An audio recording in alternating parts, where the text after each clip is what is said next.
Madame la maire, plus que quiconque, vous savez tout ce qu'on fait sur la santé mentale, puisque vous faites partie de la commission santé. Et si on doit rappeler tout ce qui a été fait, notamment sur la santé mentale auprès des jeunes et pendant la crise sanitaire, j'ai un dispositif en tête, celui porté par la Fondation fondamentale, qui permettait des consultations gratuites avec des psychologues qui bloquaient des créneaux horaires dans leurs consultations, et tout cela financé par la région Île-de-France, c'est plus de 500 000 €. Donc ça, c'est un dispositif qui a été repris ensuite par le gouvernement. Donc on a été précurseur sur la question de la santé mentale, et notamment pendant la crise sanitaire.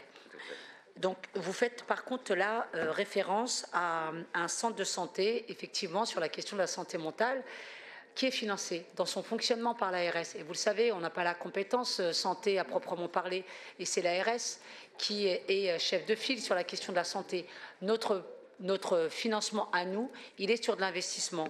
Donc je regrette comme vous la fermeture de centres de santé qui fait un travail extraordinaire, comme j'ai regretté comme vous les fermetures de centres de santé portées par la Croix-Rouge.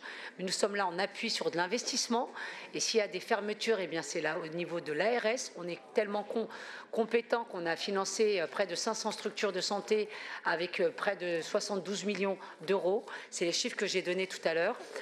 Donc je voudrais aussi rappeler qu'on a lancé en 2025, avec mon collègue et ami James Chéron, l'application MyMood, qui est une plateforme numérique gratuite qui est destinée à aider les jeunes franciliens de 15-25 ans à faire face au mal-être et à la dépression. Donc on prend toute notre part sur la question de la santé mentale. Donc je vous demande de retirer cet amendement, sinon j'en appellerai au rejet.